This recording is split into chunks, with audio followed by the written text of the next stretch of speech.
Hi beautiful people, welcome back to my channel.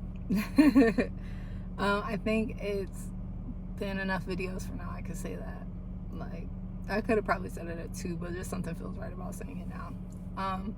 Today I wanted to talk about kind of dealing with depression, right? I know I'm like very, I don't want to say bubbly, but for my old personality, it's kind of like bubbly, even though I'm not like whatever bubbly people sound like. I wanted to talk about depression because I know I've talked about my depressive state before a little bit, tiny bit, but I want you to know that if you are in a state of struggling with depression, that you are not depressed.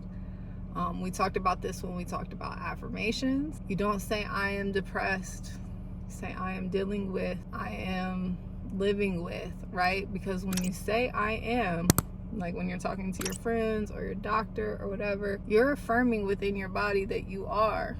That is what you're embodying. And we're trying to make a change and get out of that. And I say that to say because there was a time, we call this my butter phase. Well, I call this my butter phase. Unless you've talked to me and I've explained my butter phase to you, you wouldn't know what that was. So my butter phase was, there was a time while I was just grieving and going through the motions of everything that I had went through in life up to that point that the only thing I would eat was butters, right? So I had cookie butter, peanut butter, almond butter, sunflower seed butter. I would just have like jars of butters either in the kitchen cabinet or by my bedside, and this is just how I survived. I just had a spoonful of peanut butter or cookie butter, and I would go to sleep.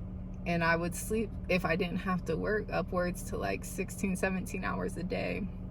And I was just really in a dark place of not wanting to exist. Not necessarily wanting to take my own life, but just not wanting to be in existence on this earth. I didn't know, because I didn't want to take my own life, right? I just didn't know what to do, because it's like, how do I just disappear? I just don't want to be here. All I want to do is eat cookie butter and go to sleep. So you're not alone. Everybody, I genuinely believe, goes through a state of where they are living with depression. It's hard to come out, right? If you tell yourself, it's hard to come out and talk to people and open up because you feel like you may be burdensome. But the best way to come out of it is to come out of it, if that makes sense.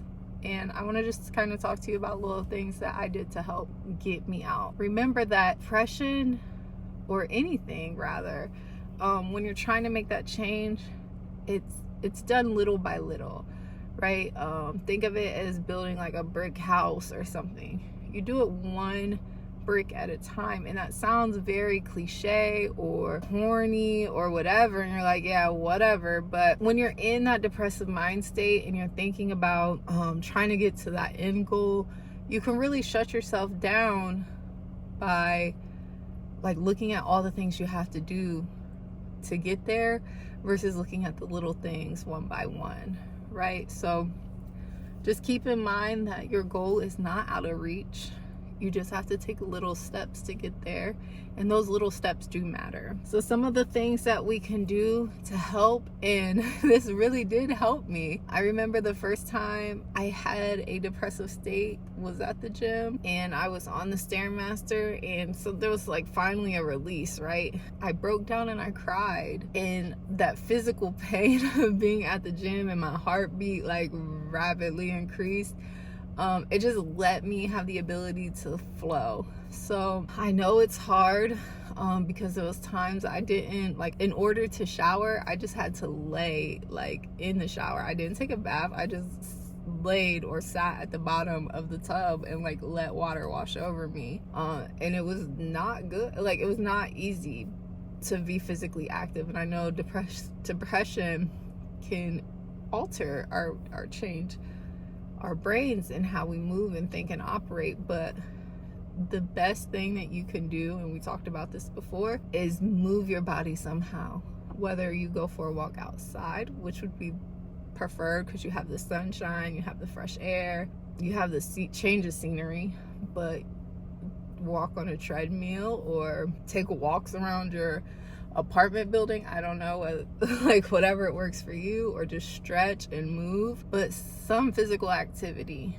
And we said before that research shows that it kills like 80% of gray matter and it rewires your brain to really be physically active. And again, that doesn't mean start out on the Stairmaster for an hour. Just like 5-10 minutes a day until you build up to what it is that feels good for you. This one is important, especially if you're coming out of a better phase. Prioritize a nutritious, balanced diet, hydration. We're really feeding negative things when we eat like high processed foods, high sugar foods. And I know it feels so good and it tastes so good and you just want to sit there and like just devour it, but it's not good for your brain in overcoming what it is that you're trying to do. So try to prioritize at least one healthy meal.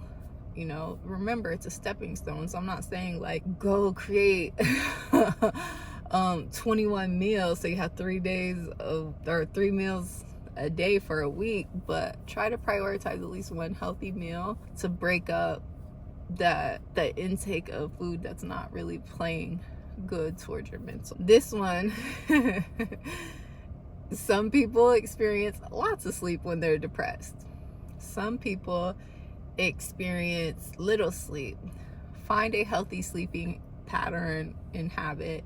Prioritize healthy sleeps. This one may be hard for you if you think that you're burdensome to someone, but find emotional support. You don't have to always open up and be like, I'm depressed.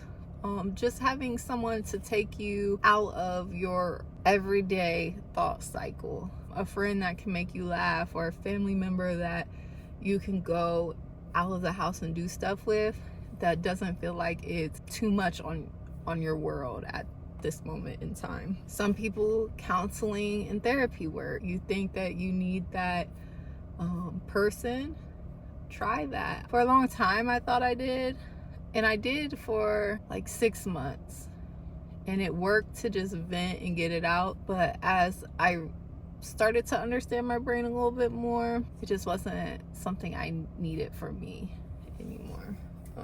But go to therapy if you need it. Another thing you can do would be journaling, and that sounds so corny, but it works.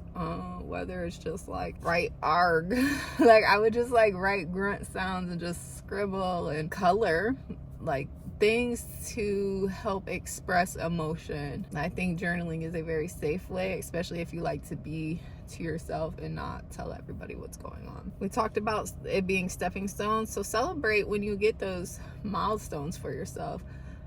For me, when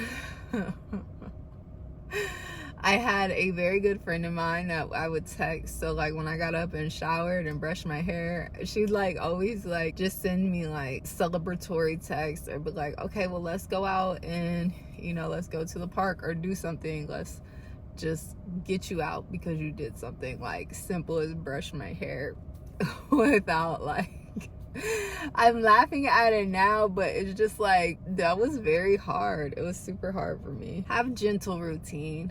Remember, don't try to like start and go head on. Do things like, if you're having difficulty maybe brushing your teeth, like do a 5-minute walk, brush your teeth, 1 healthy meal a day. Very gentle things that you can implement throughout your day that won't cause too much of a disturbance, but you'll see the impact in a little bit. If you don't, try to meditate. Focus on breathing. Like, I'm not talking like clear your mind, nothing's there. Try breathing exercises, like guided breathing exercises, like Wim Hof, like breath of fire type, like things to, I don't know, just regulate your blood system and get you flowing without having to do too much physical exercise. Even though you should try, I'm not negating from that, you should try, but those breathing exercises can definitely help like your circulation and things. Try to limit screen time. This is so hard, especially if you like are a doom scroller. But everything that we're digesting affects our brain and we don't even know it. Whether it's the depressing ass music that you're listening to, all the news and sad stories that they post, all the unfortunate like deaths and missing children. It's just like, it's so impactful to us that we don't even know it, and we're low-key addicted to it. So try to limit your screen time and what it is that you're doing on your screen. If you can delete that, all that stuff, and get motivational stuff in, limit what you're digesting outside of food. And just remember that to be kind to yourself, right? It takes time, it takes effort. It doesn't happen overnight. Mine was at least a 5-year journey to get me out of the darkest parts of my depression. So it takes time. Be compassionate to yourself. Know that when you start to really try, you're doing your best. And even in this state, you are doing the best you can for what you have right now to offer yourself. The rest of the people around you know that you're more than what you think you are, but you have to know deep down inside that you are worthy and you deserve to be in a state of, if not happiness, in a state of not depressed. So I don't know what that medium phase is, but you deserve to not feel the way you do. And I think a lot of us sit there because we genuinely believe that we deserve this. You're a good person. There's no shame in wanting to change, and there's no shame in who you are, and you should just do yourself a solid and at least try, because you got it. I believe in you. If you feel brave enough, or you feel open enough to share what it is that may help you through your darkest parts, or what it is that you're working toward out of like depression, let me know. I'm always here to talk and chat it up with you. But as always, I'll see you next time. You got it.